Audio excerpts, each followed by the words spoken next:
Argent. Travail. Quotidien.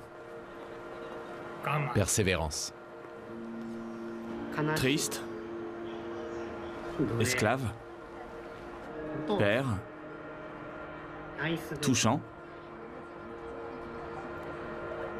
Si je devais décrire le salaryman en 5 mots, je dirais costume, ordinateur, heure de pointe,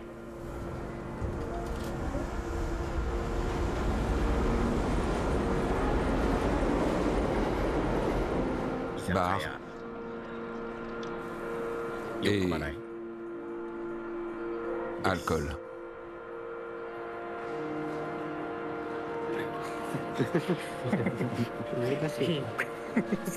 Ils sont durs tes mots. Esclave, t'abuses quand même. Vous pouvez travailler aussi dur que vous voudrez. Ça ne paiera jamais d'être un salaryman.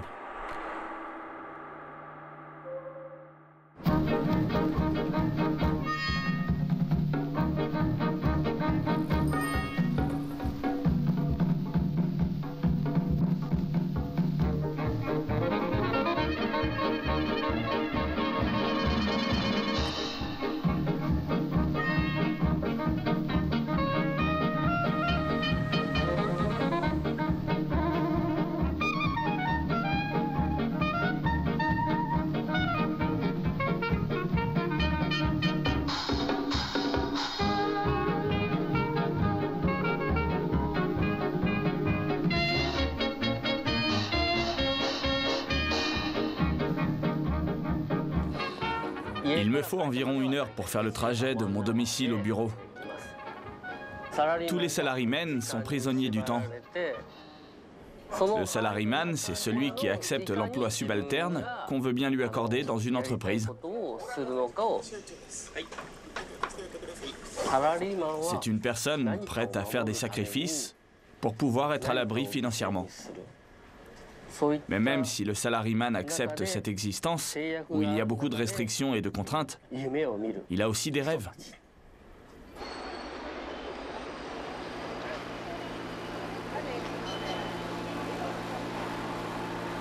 J'ai grandi au Costa Rica et j'avais toujours pensé que c'est à New York que je pourrais devenir une artiste. Dans cette ville, la concurrence est impitoyable. Je m'y suis installée pour devenir photographe, mais j'ai dû travailler dans la post-production pour gagner de quoi vivre. Cette vie de bureau était à l'opposé de ce que je recherchais. Et quand mon visa a expiré 2 ans plus tard, j'ai dû quitter New York. C'est là que j'ai décidé de partir à Tokyo, sur un coup de tête.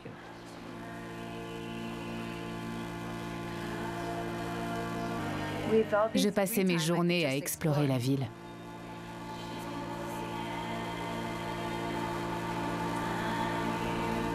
Et j'ai découvert un monde où tout a un but. Le matin, on voit des flots d'hommes en costume se déverser continuellement dans les trains, dans un flou de noir et blanc. Vers midi, ils sortent de leur bureau pour aller s'acheter à manger dans les supérettes ou pour avaler un plat de nouilles dans les restaurants du coin.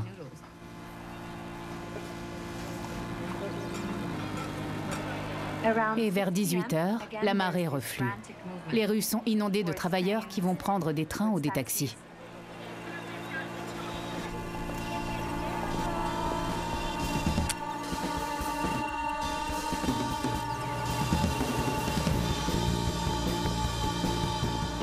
Quand on descend en contrebas de la gare de Shinjuku, on découvre un dédale de ruelles éclairé par les néons de dizaines de restaurants collés les uns aux autres.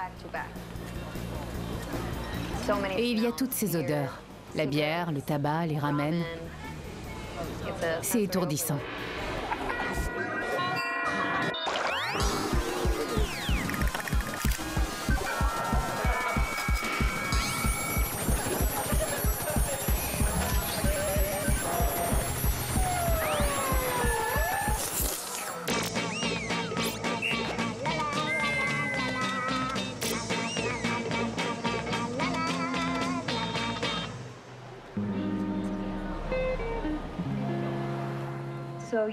On est entouré d'hommes tous habillés pareil, qui font les mêmes choses. Et quand je demandais qui ils étaient, la réponse était toujours la même, des salarymen. Ce terme désigne les employés de bureau au Japon.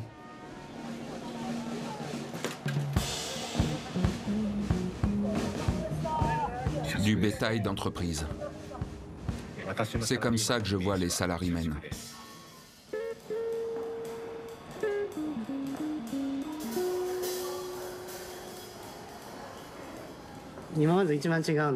Je pense que c'est une culture propre à notre pays. Ça m'étonnerait qu'on trouve ça ailleurs qu'ici. Je m'appelle Taro Karibé. J'ai 27 ans.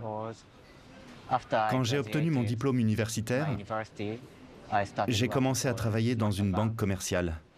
Ça a duré 3 ans et demi. J'étais un salaryman. J'ai dû m'installer dans l'une des résidences de l'entreprise. Et chaque matin, il y avait des annonces dans les dortoirs. Dès 6 heures, on entendait « Réveillez-vous, allez travailler ». On était 100 à vivre dans ce bâtiment. On était tous collègues. On mangeait en même temps, on se douchait au même moment. Ensuite, on allait tous prendre le train pour se rendre au bureau.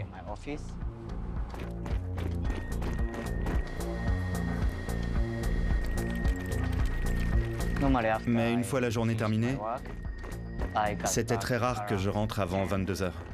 Parfois c'était minuit, parfois 1 heure du matin. Parce qu'après le travail, je devais aller boire des verres avec mon supérieur et mes collègues. Ça faisait partie de nos journées. Toute ma vie tournait autour du travail. On considère que le concept d'identité personnelle propre aux sociétés occidentales est apparu au Japon pendant ou après l'ère Meiji. Avant, il n'y avait pas vraiment de distinction entre nous et les autres. Les cultures précédentes ne mettaient pas l'accent sur ce que chacun faisait, mais sur ce qui était accompli par le peuple dans son ensemble. Mais la société japonaise n'a jamais vraiment réussi à adopter cette notion d'individualité. Et je pense que c'est pour ça qu'il n'y a pas de différence très claire entre la vie privée et le travail, entre le domicile et le bureau. L'important pour nous, c'est le collectif. Le travail de groupe est toujours mis en avant. Et chaque tâche doit être accomplie en équipe. Le salaryman est un samouraï des temps modernes. Un guerrier de la société capitaliste. Je pense que ce sont à la fois des esclaves et des combattants. Je les vois comme des mercenaires, comme des soldats de fortune.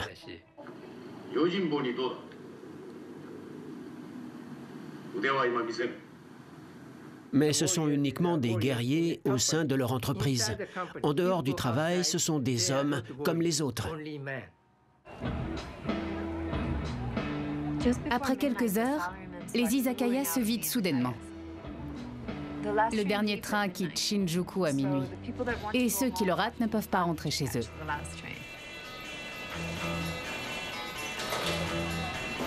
Dans ce cas-là, ils sont obligés de passer la nuit dehors.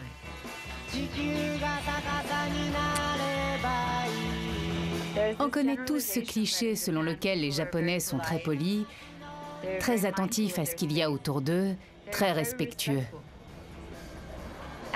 Les soirées que j'ai passées avec des salarymen m'ont montré que ça avait du vrai. Mais comparé au quotidien très rigide auquel ils sont soumis, leur vie nocturne est totalement différente.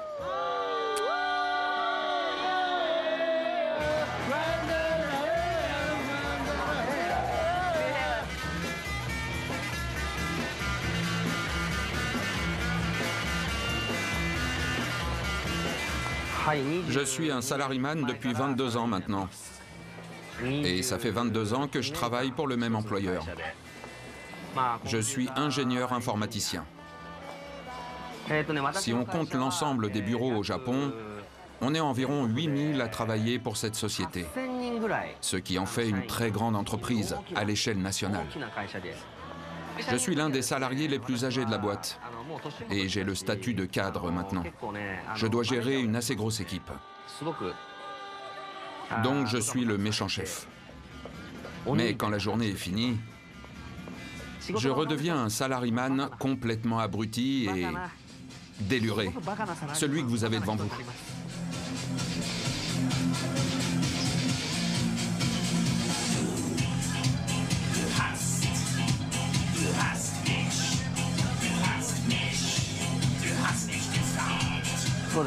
C'est très difficile de trouver le bon équilibre, parce qu'on passe la majeure partie de notre temps au bureau. On doit avoir 1 ou 2 heures de vie privée par jour. C'est important de faire la distinction entre les deux, mais parfois c'est impossible. On n'a pas eu le temps de redevenir nous-mêmes, que le soleil se lève déjà et qu'on doit retourner travailler. Donc ça nous arrive de ne plus savoir qui on est vraiment. Est-ce que je suis le col blanc ou celui qui profite de ces moments de vie privée? Pour survivre en tant que salariman au Japon, il faut absolument être capable d'alterner entre ces deux personnalités. Sinon, ça finit par devenir insupportable.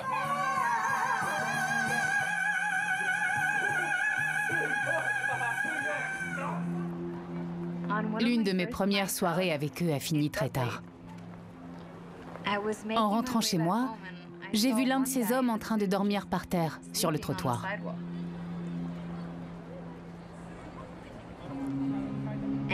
Quelques instants plus tard, j'en ai vu un autre. Je pense que j'en ai croisé 3 ou 4 ce soir-là. J'ai demandé à mon ami pourquoi il dormait dans la rue. Et il m'a répondu que c'était typique des salarymen. Ils se saoulent dans les bars et attendent le premier train du matin en cuvant par terre. Si vous dormez dans la rue en Amérique latine, vous pouvez être sûr qu'on vous dévalisera, ou pire. Et j'ai trouvé ça intéressant que ces scènes soient ordinaires au Japon. J'étais la seule à y prêter attention.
Ils vont dans les bars pour se saouler.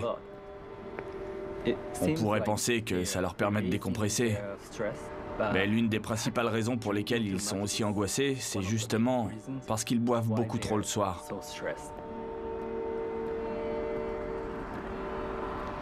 J'ai fait une dépression à cause du niveau de stress auquel j'ai été soumis au travail. Mais on ne m'a pas accordé de congé maladie. Et malheureusement, je me suis fait virer il y a 1 mois.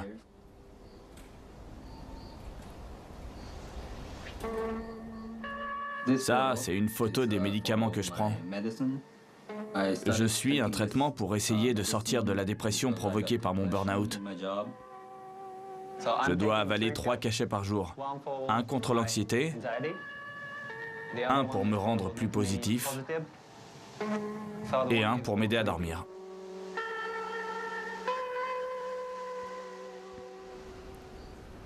Je me suis jamais endormi dans la rue comme certains salarymen.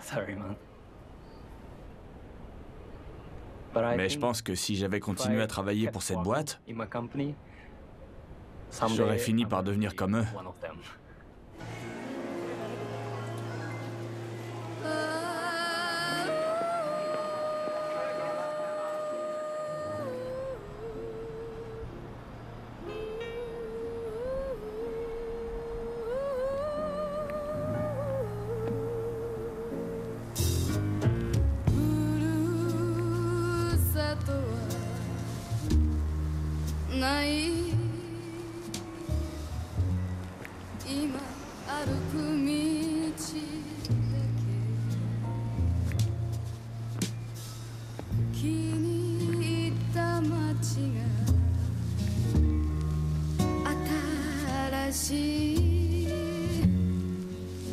私のふるさと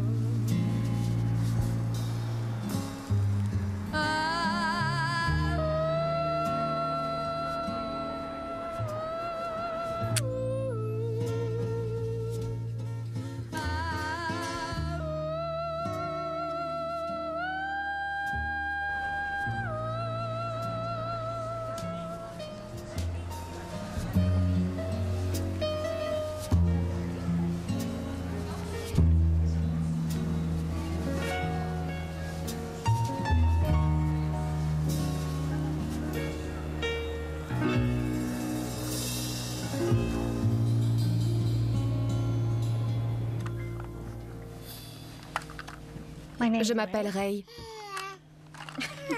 Je me suis mariée l'an dernier et j'ai un fils qui a 8 mois maintenant.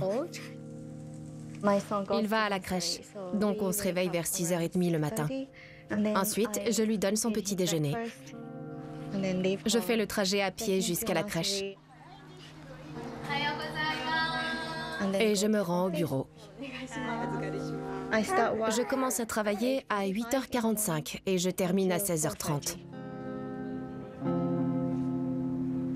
Ensuite, je passe récupérer mon fils et on rentre à la maison. Je lui donne son bain, je le fais manger et quand il a fini, je le couche. Je prépare mon repas et je m'organise pour le lendemain. C'est mon quotidien. Mon mari termine ses journées beaucoup plus tard que moi.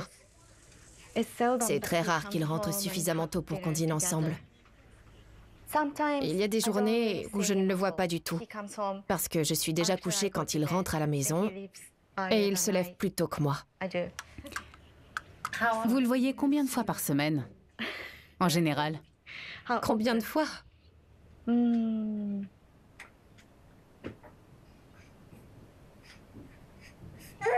Je dirais peut-être 2 ou 3 fois. J'ai l'habitude maintenant. J'ai appris à mener ma vie de mère et ma vie professionnelle de front, sans aucune aide. Et je gère seule 99% de l'éducation de notre enfant. Si vous espérez que votre mari soit là pour vous aider, vous allez très vite vous mettre en colère en voyant qu'il n'en est pas capable. Donc il vaut mieux ne pas avoir d'attente du tout. Je préfère m'occuper de tout moi-même.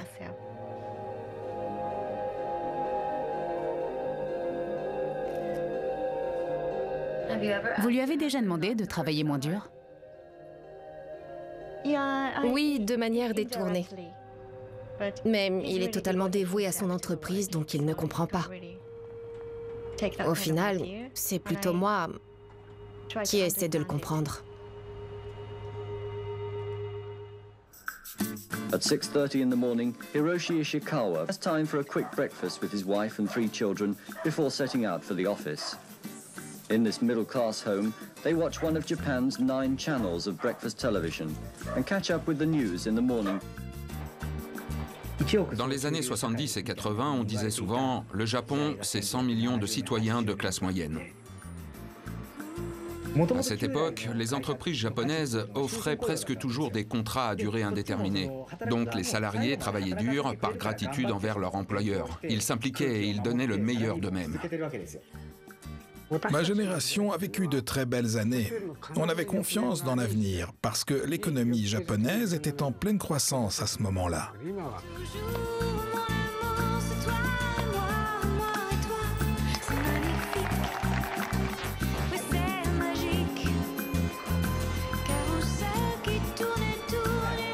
Ce dur labeur était toujours récompensé. Donc pour les salarymen, le travail était la clé d'une vie heureuse. Mais à un moment donné, la culture du groupe et du travail d'équipe a commencé à vaciller. La bulle économique a éclaté et la croissance du pays a ralenti. 全面安の展開となり、主要銘柄の平均株価は一時2万円の大台を割りました。こういう状態ですね。土砂降りの状態なんですよ。Très vite, les entreprises se sont mises à engager de moins en moins d'employés. Et elles se sont complètement détournées de la formation de leurs nouveaux salariés. L'aspect théorique des choses a été totalement mis de côté. On demandait aux travailleurs d'apprendre leur métier sur le tas. Ils devaient être productifs immédiatement. Donc même les nouvelles recrues n'avaient pas d'autre choix que de travailler jusque tard dans la nuit. Et c'est comme ça que le monde du travail au Japon s'est retrouvé dans la situation qu'on connaît à l'heure actuelle. 6h30, réveil. 7h30, transport en commun. 8h50, dossier. Midi, déjeuner. 13h, réunion. 16h, nouvelle réunion. 20h, fin de journée. 21h, verre entre collègues. 22h, verre entre collègues. 23h. 23h30, course vers le dernier train. Ou pour ceux qui l'ont raté, nuit sur le trottoir. 5h, départ du premier train. 5h15, nouvelle chemise au combiné. 6h, recommencer. Quand vous passez autant de temps au bureau, ça devient très difficile de voir votre famille. Vous devenez presque un étranger pour eux. Donc, vous ne vous sentez plus chez vous dans votre foyer.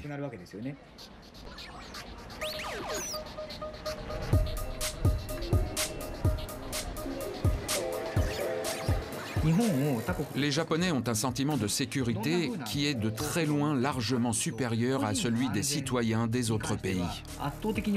En revanche, quand on se base sur les critères subjectifs du bien-être, travail, mode de vie et santé, on constate que le sentiment de bonheur est bien plus faible.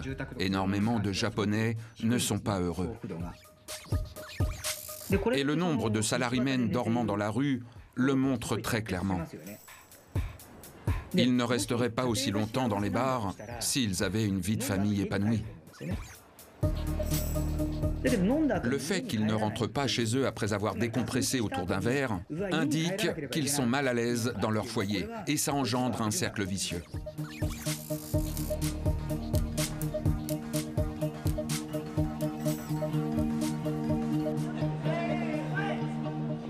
Ces hommes travaillent toute la journée, comme la majeure partie des Japonais. Les salarymen mènent des vies très stressantes, donc ils ont besoin de se détendre, de discuter, d'oublier leur quotidien.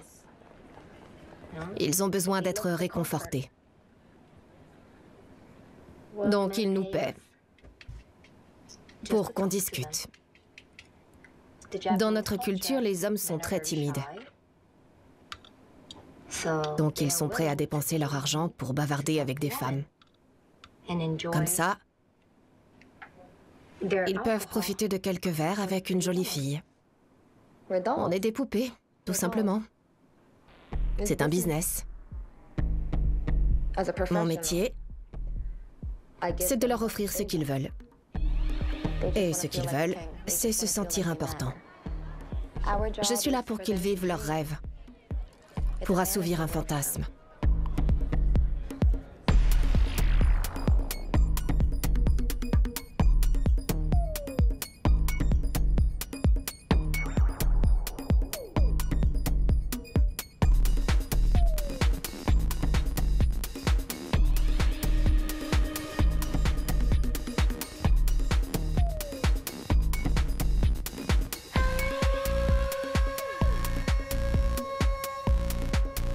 C'est ma robe pour ce soir.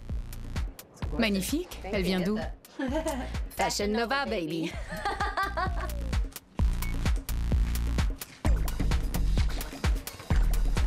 Mon appart te plaît? Que penses-tu du fait qu'on demande à des femmes d'être là pour divertir les hommes?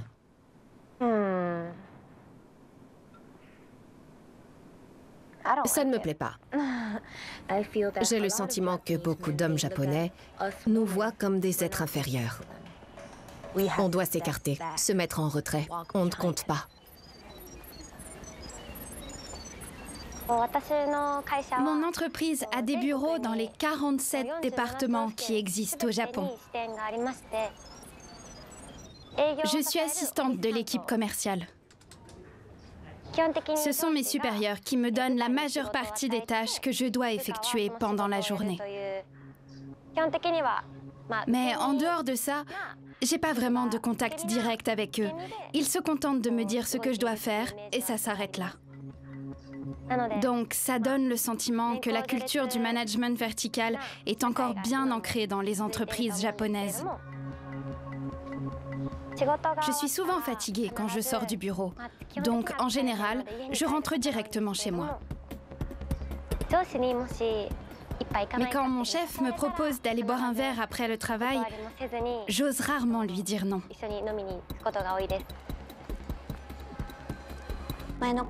C'était dur d'être une femme dans mon ancienne entreprise. On se faisait souvent crier dessus. Ça m'est arrivé plusieurs fois. Et c'était toujours violent. Quand il y avait des fêtes, les hommes nous ordonnaient aussi de leur servir des verres. Et ils étaient nombreux, donc ça n'arrêtait pas. Ça créait une atmosphère étouffante et très négative. Pour moi, les salarymen sont des esclaves, et leur vie symbolise ce que les Japonais considèrent comme une existence heureuse.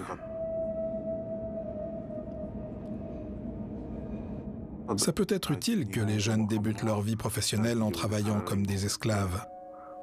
C'est très formateur de commencer sa carrière en tant que salaryman.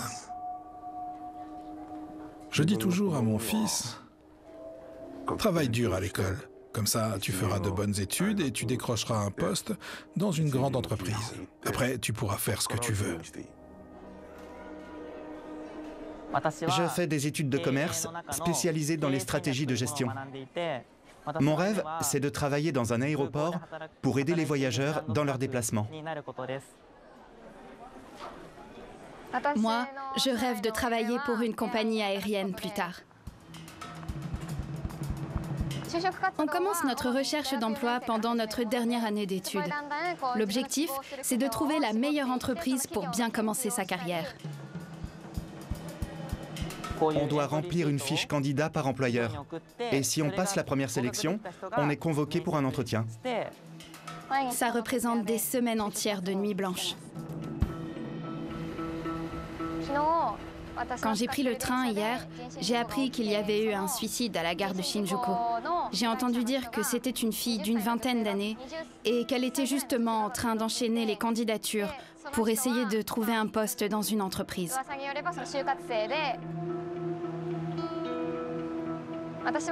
Et maintenant que je me suis lancée dans la recherche d'emploi, moi aussi, c'est vrai qu'il y a des moments où je me sens même plus humaine.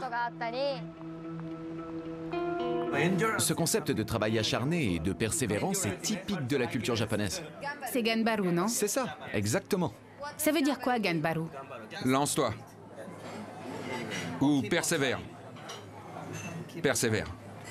Lance-toi et montre que t'es à la hauteur. Te cherche pas d'excuses. Tu vois?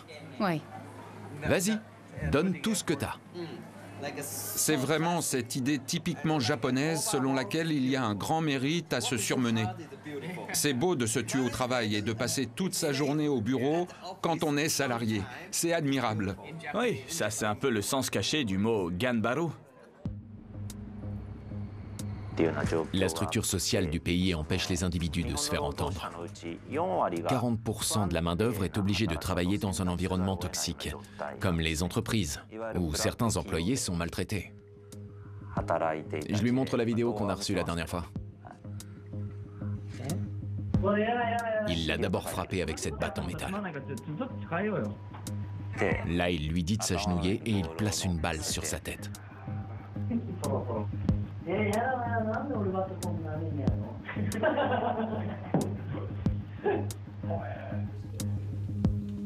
Quand je suis entré dans mon ancienne entreprise, toutes mes heures supplémentaires étaient payées. Mais dès le moment où je suis devenu cadre, ça n'a plus été le cas, alors que j'en faisais autant qu'avant. Il y a une fois où j'ai passé 3 jours sans rentrer chez moi. Non, c'était 5 jours, pardon. Je travaillais environ 72 heures par semaine.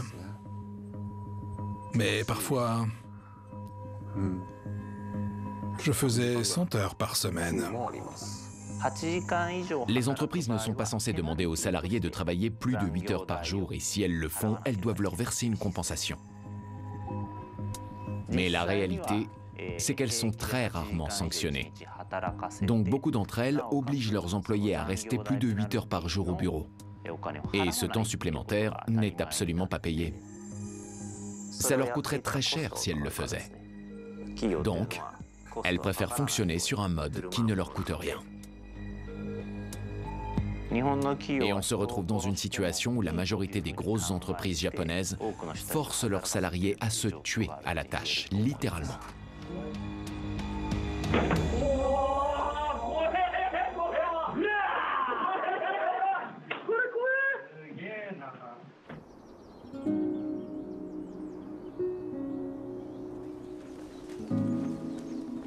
Matsuri a toujours été très sérieuse, même quand elle était enfant.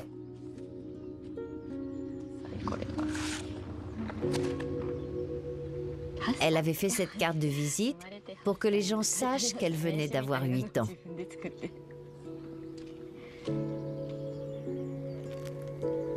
Elle travaillait très dur pour atteindre ses objectifs.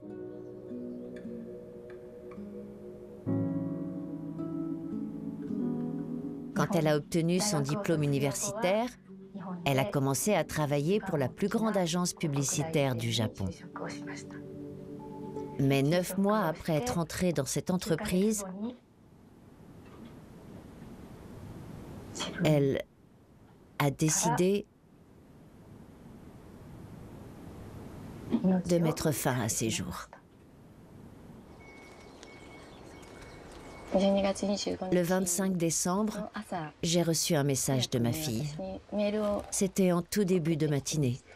Elle m'a écrit « Merci pour tout, maman. Adieu. » C'est tout.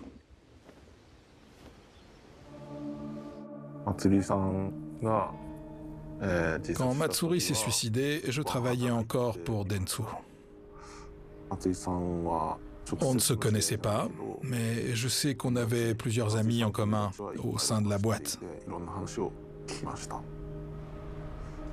Quand c'est arrivé, personne ne voulait en parler. Mais un peu plus tard, des gens ont commencé à dire qu'elle faisait du mauvais travail.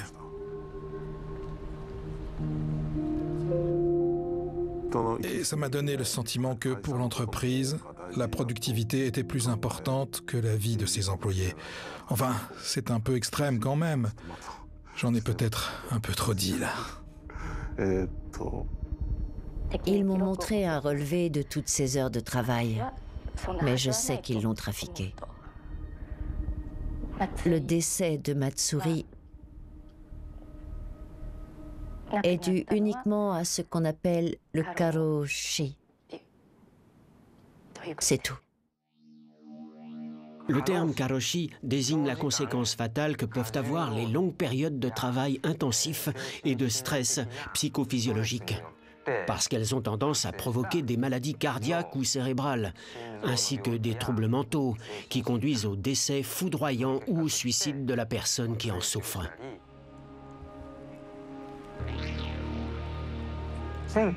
Entre 1998 et 2011, il y a eu 30 000 suicides par an au Japon.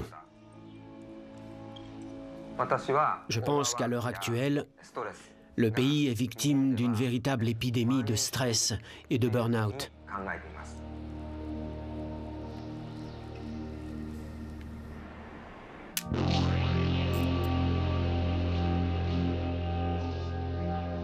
Inspectors from Japan's labor ministry have raided advertising giant Dentsu.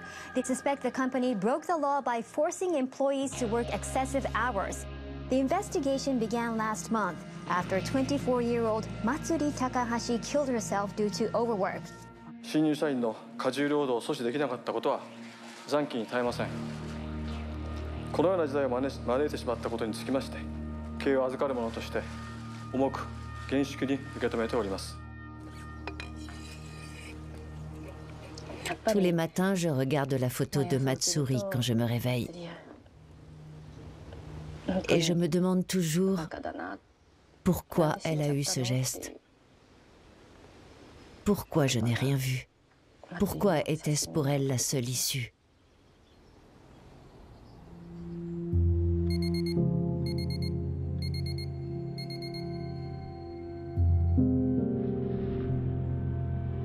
La vie des salarymen et des adultes de notre société en général est une grande pièce de théâtre. On est tous en représentation. Si vous voyez un homme en costume qui se tient presque au garde à vous, c'est sûrement un salaryman. C'est vrai que nos vêtements nous définissent d'une certaine manière. Mais je pense surtout qu'ils influencent notre état d'esprit.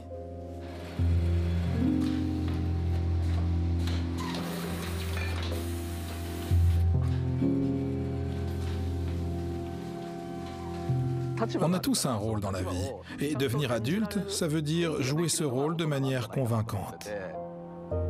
Vous devez être à la hauteur. Le problème, c'est qu'à force de l'incarner, on finit par oublier qui on est vraiment. Et ça devient épuisant. Donc, dans ces moments-là, je porte cette tenue pour me rappeler qui je suis réellement. Et je ressens toujours un immense soulagement, parce que je me retrouve enfin.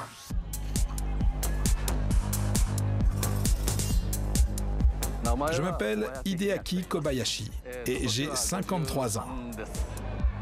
Je suis salarié d'une grande entreprise. Donc du lundi au vendredi, je suis un employé ordinaire. Je porte un costume comme les autres. Mais le week-end, je me balade dans cette tenue. Les vêtements que je porte au travail sont plus confortables, c'est sûr. Mais psychologiquement, c'est quand je suis habillé comme ça que je me sens le mieux. Je suis moi-même. Je reste un salaryman, évidemment. Mais c'est une vie qui peut être très difficile parfois. Et je suis loin d'être le seul à le penser. Donc si vous vous sentez prisonnier, enfilez une tenue de marinette et sortez dans la rue. Ça procure un sentiment de liberté et d'apaisement incroyable. J'aurai 74 ans cette année. Avant, je travaillais dans un grand magasin de souvenirs. Ce sont vos voisins? Oui, absolument. Ils sont combien? 4. J'ai toujours rêvé de me consacrer entièrement à la peinture. Mais pendant longtemps, j'ai été déchiré entre mon envie de peindre, de me consacrer à l'art, et la nécessité de travailler pour gagner ma vie. Mais j'ai fini par me rendre compte que je ne voulais pas mourir sans avoir vécu ma vie de peintre. Donc, à l'âge de 60 ans, j'ai enfin démissionné de mon travail et je me suis lancé. J'ai un frère qui est un peu plus jeune que moi. Donc, bien évidemment, ça lui a fait un choc quand je lui ai annoncé que j'allais tout plaquer. La sécurité de mon travail, de mon foyer, que j'allais vivre sur mes économies. J'ai tout abandonné. Mais je lui ai demandé de respecter ma décision, parce que mon choix était fait. J'étais prêt à commencer cette nouvelle vie.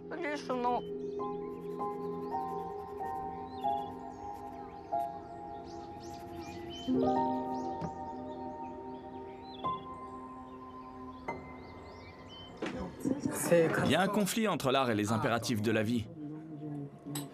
On ne peut pas survivre en étant uniquement un artiste. On doit travailler pour avoir de quoi manger tous les jours. Et c'est pour ça qu'on a accepté de devenir des salarymen. Le problème, c'est que ce mode de vie est tellement exigeant et destructeur qu'on a besoin de trouver des moyens de continuer à se sentir humain. Donc en ce qui me concerne, j'ai choisi de me lancer dans la pratique d'activités extrêmes pour me rendre au travail. Je change de gare aujourd'hui pour prendre un train qui part plus tôt. C'est pas celui que je prends d'habitude. Du coup, je me suis levé super tôt.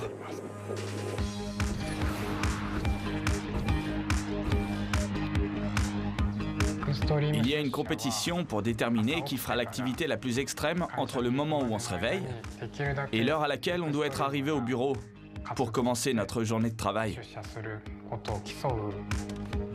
C'est une pratique que j'ai commencée il y a quelque temps avec mon ami Monsieur Amaya. Ça existe dans le monde entier. Et c'est considéré comme un sport extrême. Regarde ce lever de soleil. Magnifique. Au Japon, on est environ 1000 salariés à se lancer dans ces trajets alternatifs pour aller au bureau.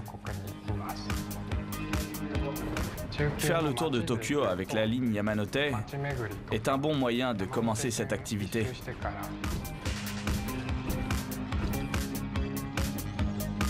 L'objectif, c'est de s'arrêter en chemin pour visiter des lieux, aller dans les bains publics, ou même pour s'offrir un bon petit déjeuner et commencer la journée de façon plus sereine. Mais les pratiquants expérimentés font des détours encore plus fous. Il y en a qui escaladent des montagnes, qui se baignent dans l'océan, et il y en a même qui surfent. Le fait d'aborder ces déplacements quotidiens d'une manière différente et ludique permet de réduire notre stress. Ça rend nos vies beaucoup plus agréables. On se sent heureux.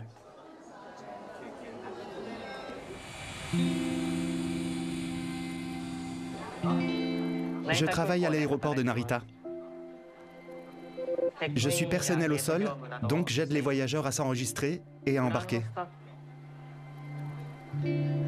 J'ai réalisé mon rêve. Merci beaucoup.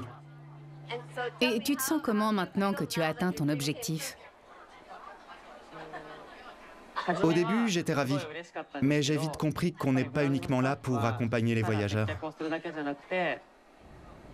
Les cabines des avions demandent beaucoup d'entretien, donc certains aspects du métier ne sont pas aussi glamour que je l'imaginais. Et physiquement, c'est un travail qui est très exigeant, donc on doit réussir à suivre le rythme. Je suis un salariman. Et je travaille pour une entreprise japonaise, donc la hiérarchie est extrêmement marquée. Dès que je suis en présence de mes supérieurs, je dois faire attention à bien me tenir et à me montrer très poli envers eux. Mais les journées sont sympas, même si ça m'arrive de commettre des erreurs et de m'en vouloir. Et tu dirais que tu es heureux?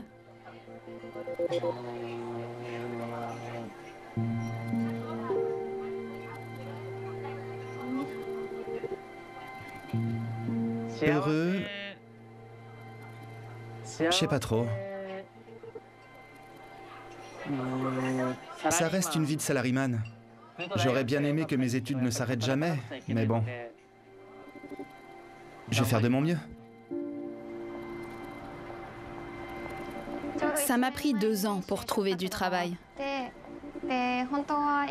Au départ, j'espérais être embauchée par un hôtel ou une compagnie aérienne, mais ça n'a pas marché, malheureusement. Aujourd'hui, je travaille pour la douane. J'étais très contente quand j'ai obtenu le poste parce que je me suis dit que j'allais faire de la communication internationale et que j'aurais peut-être même l'occasion de voyager à l'étranger et de découvrir plein de pays différents. Mais mon travail n'a rien à voir avec tout ça. Je suis tout en bas de l'échelle, donc les missions qu'on me donne sont loin d'être passionnantes. Je fais des heures sup tous les jours, et c'est très rare que je sois rentrée chez moi avant minuit. Je passe ma vie au bureau maintenant. Parfois, je me demande si c'est vraiment nécessaire qu'on en fasse autant. Il y a des fois où je ne rentre même pas chez moi. Dans ces moments-là, je finis par me demander si la vie a un intérêt et si j'ai vraiment raison de faire une croix sur le reste de mon existence juste parce que j'ai trop de travail.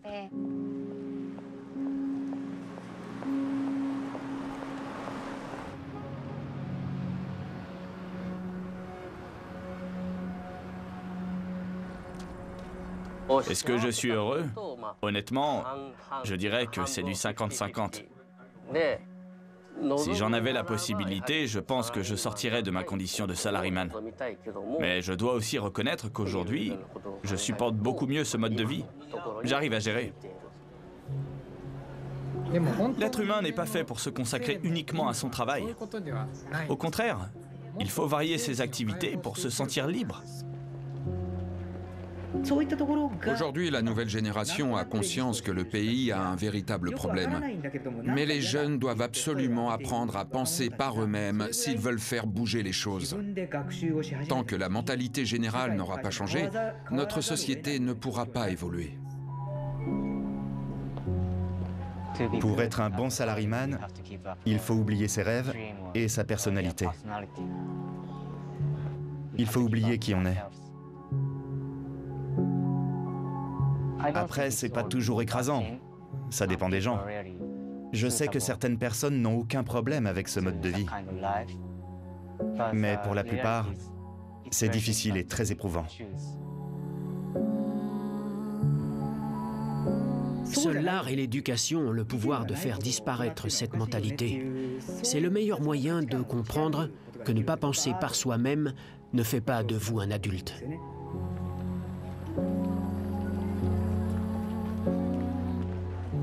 Le regard de beaucoup de salarymen sur leur situation ne correspond pas forcément à la réalité, parce qu'il y a des échappatoires tout autour de nous. Mais à force de se focaliser sur le négatif, on n'arrive plus à les voir.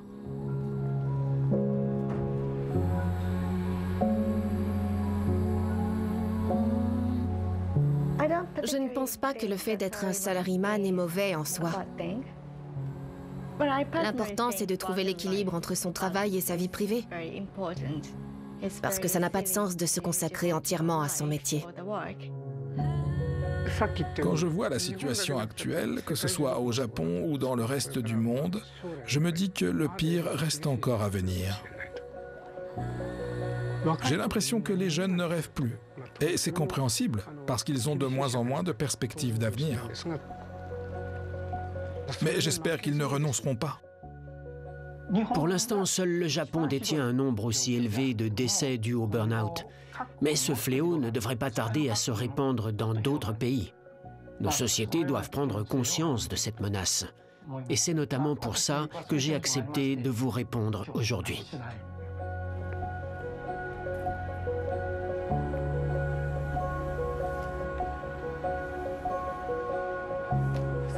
Ça fait 22 ans que je vis comme ça. Et si j'ai un conseil à donner aux autres salarymen, c'est ne vous tuez pas à la tâche. Même si votre planning est surchargé, accordez-vous un peu de temps pour faire ce que vous aimez. Sinon, vous n'arriverez jamais à trouver l'équilibre dont vous avez besoin. Et tenez le coup. Soyez forts.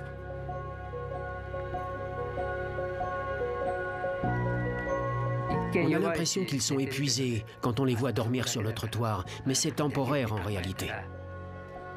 Le salariman finit toujours par se relever et par aller de l'avant.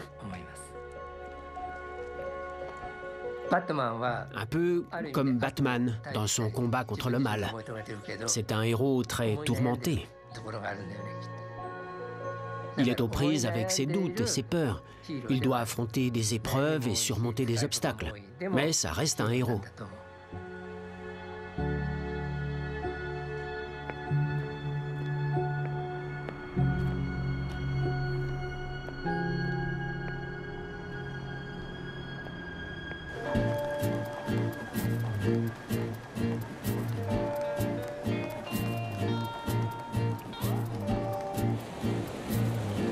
La première fois que j'ai vu un salariman par terre dans la rue, j'ai interprété cette scène de multiples façons.